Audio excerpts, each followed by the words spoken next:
All right, we're back at it with Unit 11, Day 1. We're going to be talking about polynomials. That's the whole unit's focus here. When we talk about polynomials, let's get right into what they mean. They're just terms connected by addition and subtraction signs.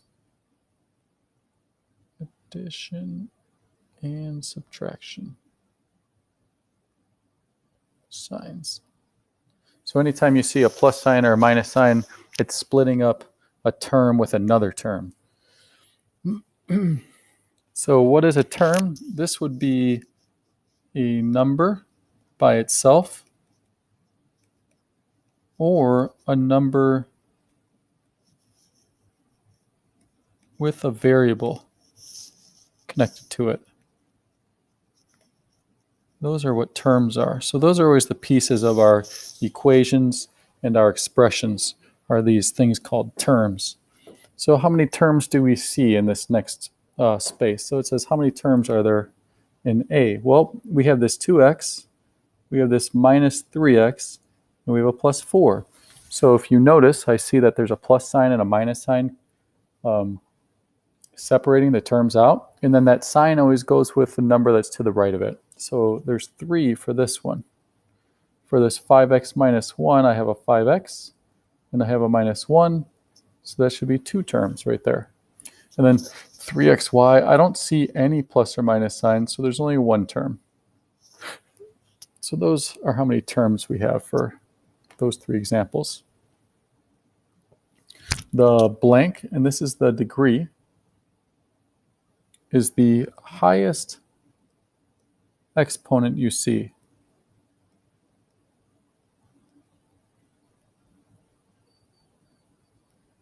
So the biggest exponent you see in the problem is always going to be your degree, and that's always the little number in the top right. So when we're talking about 4x to the 5th, the degree would be a 5. If we just say negative 1/2 x, that's to the first power, so that would be a 1.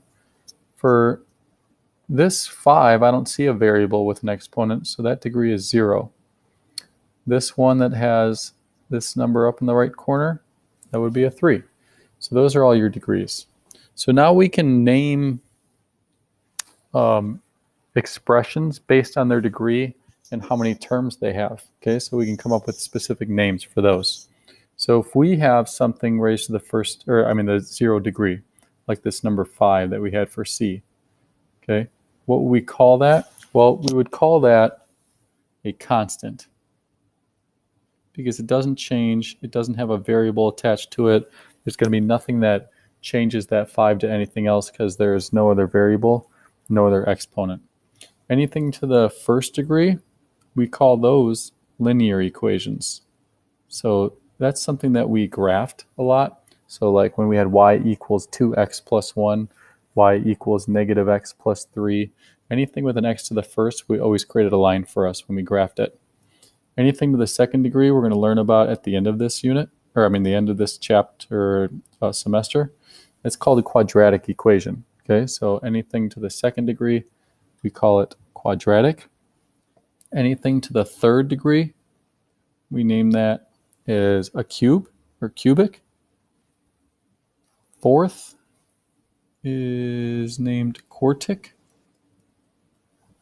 And then anything after a fourth degree, we don't have a specific name. So we just call it the nth degree.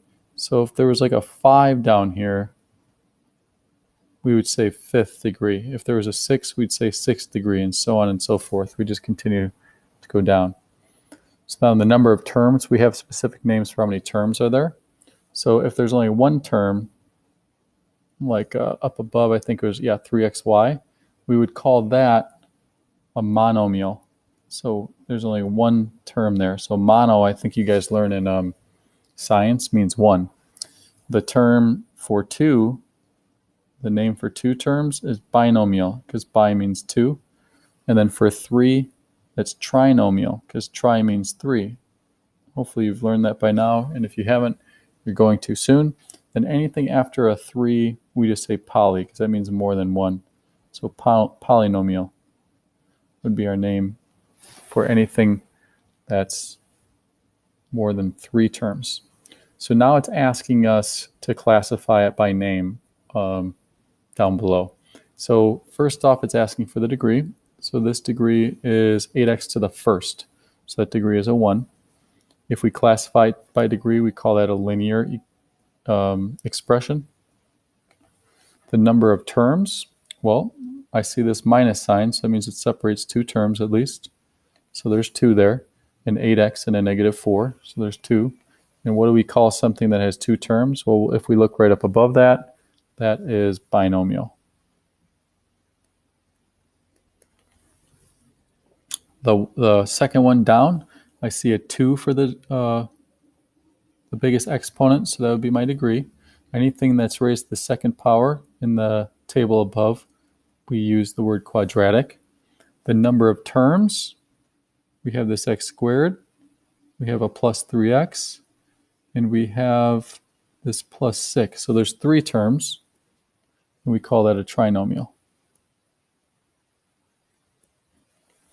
And then the last one, it looks like my biggest degree that I see in there is this 3, and we call that cubic, according to the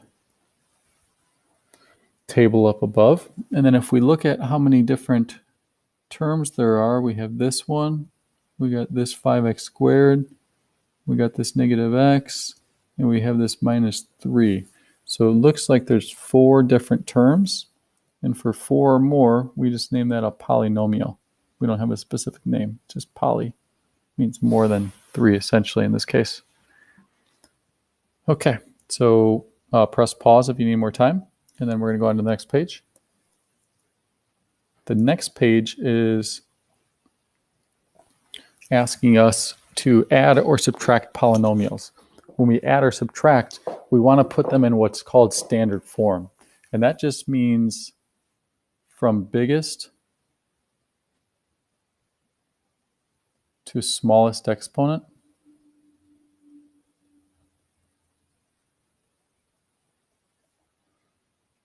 As well as alphabetically. So we put it in alphabetical order from biggest to smallest exponent when we add them together. And then we'll name these too so you guys can see them a few more times. So if we take a look at this first one, right? So there's a plus sign in between these two. So this plus sign means we're not multiplying. It just means that we're adding the first binomial to the second binomial. And there's a 1 in front of that plus, or in front of the parentheses. So if we distribute the 1, there's nothing in front of the first parentheses, but there's just a plus 1 there. So that would give us 5x squared plus 6. So that means we just have to combine like terms. So we've done this last semester. If we combine like terms, we're just looking for things that are the same exact variable with the same exact exponent. So now we have this 3 and this 5, so that would give me 8. And we have this plus 4 and this plus 6, and that would give me plus 10. So in the end, I can't add the 8 and the 10 together because they don't have the same variable and exponent. So that'd be my answer, it would just be 8x squared plus 10. And then if I need to name this, the biggest degree that I see is a 2, so we'd call that a quadratic. And I look to see how many terms there are, and I see that there is 2 because there's just 1 plus sign separating them. So that'd be called a quadratic binomial. So that'd be my answer. Number 2, if we distribute this plus 1 into the parentheses, the first parentheses has nothing in front of it to distribute, but the second one just has the 1, so that it doesn't change anything. So now I'm going to combine like terms. I know that this x squared has a 1 in front, so I have 2 plus 1, and that would give me 3. I have this 4x and this 2x, and that would give me 6x. And I have this plus 3 and this plus 6, and that would give me plus 9. So now, if it asks me to name this, I see the biggest degree is a 2, so that's quadratic again. And I see that there's 3 terms in this case. So if there's 3, we call that a trinomial. So that would be my answer for number 2. Number 3, same idea. There's a plus 1 there. We distribute it in. so it doesn't change anything. So now we get plus 5t squared plus 4. So if we were to take a look at what we can combine, there's a 1 in front of this t squared. There's a 5 in front of this t squared, so 1 plus 5 gives me 6. And then I have this plus 3 and this plus 4, and that gives me plus 7. So I have 6t squared plus 7. I don't like that t. It looks like a plus sign to me. So I'm going to make it a capital T so that it's obvious. So now if we were to name that, same thing as the first one. I see a 2 up there for my biggest degree. So it's quadratic, and I see 2 terms. So we call that a binomial. So that'd be how I name it if they asked you to name it. All right, the next one is a binomial plus a trinomial. So the first parentheses doesn't have anything in front of it, so I don't have to distribute. This one has just this 1. When I distribute it in, it doesn't change anything. So now let's see what we can combine as far as like terms go. So I see this 3y to the 4th. I don't see any other y to the 4th, so I just bring it down. I see this 2y to the 3rd. I don't see any other y to the 3rd, so I bring that down. And I'm writing this in standard form. If you notice, all my answers so far have been alphabetical from biggest to smallest exponent, and then the number that's by itself is always last. I have this 9y squared and this 5 minus 5y squared. So those two I can actually combine. So if I combine those, 9 minus 5 would give me plus 4. And then I just have this plus 6y by itself. There's nothing to combine it to. So now that would be my answer if I combine those. And if it asks you to tell me what the name of that was, well, I see something to the 4th power, so I know that that's called quartic. And I see that there's 4 terms there. So 4 terms we call a polynomial. So that would be my answer, a quartic polynomial.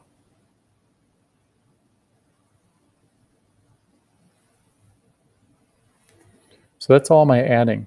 Now let's do the subtraction one, okay?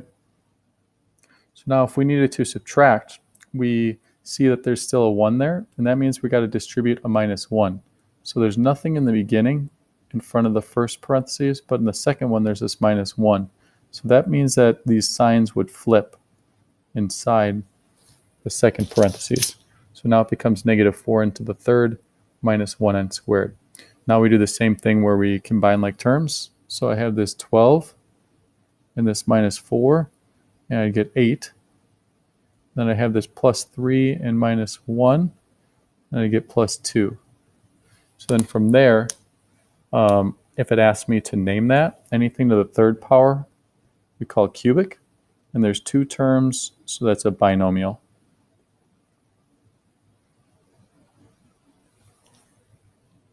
Number 6 has a minus sign as well. That means that we got to distribute the negative into the second parenthesis. The first parenthesis I just drop down because there's nothing in front of it to combine it with. The second one, oopsie, I change it to a negative and a negative for both of them. So now I look to see what can combine. So I see a 22 can combine with a negative 4. So that'd give me 18. I see x to the 3rd can combine with this x to the 3rd. So that'd be 4 minus 3. That'd give me plus 1. And then I see this by itself. So I'm just going to bring down that x squared. If it asks me to name it, I see that it's to the 4th power. And I know anything to the 4th power we call quartic. There's 3 terms, so we call it a trinomial. So that would be my answer for number 6. Okay, yeah, I didn't think that there was anything else. I was like, oh, is there another page? And then the last 2, there's a minus sign for 7, so that means there's a negative 1 there. We distribute it in, and we get negative 2x squared plus x plus 6. I drop down the first parentheses. I look to see what we can combine now. So that'd be this 5 and this negative 2. That'd give me 3.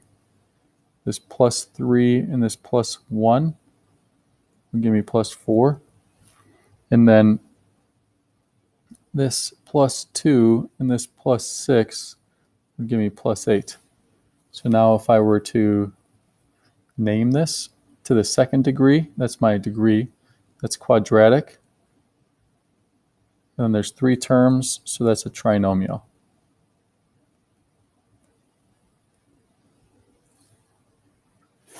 Then the last one, there's a minus sign there as well. So I distribute that minus sign into the second parenthesis. The first parenthesis I just rewrite. So if I distribute that minus sign in, it would be minus 2n squared minus 3n. And then if I combine like terms, I have 8 minus 2, that gives me 6. And then I have minus 1 and minus 3, that gives me minus 4. So now if I were to name that to the second degree as quadratic, and then there's 2 terms, so that's a binomial. And that would be my answer for the last one. So today you learned how to classify these by name and then adding and subtracting. So those were the 2 goals that we had. I'll see you tomorrow for a little bit more polynomials.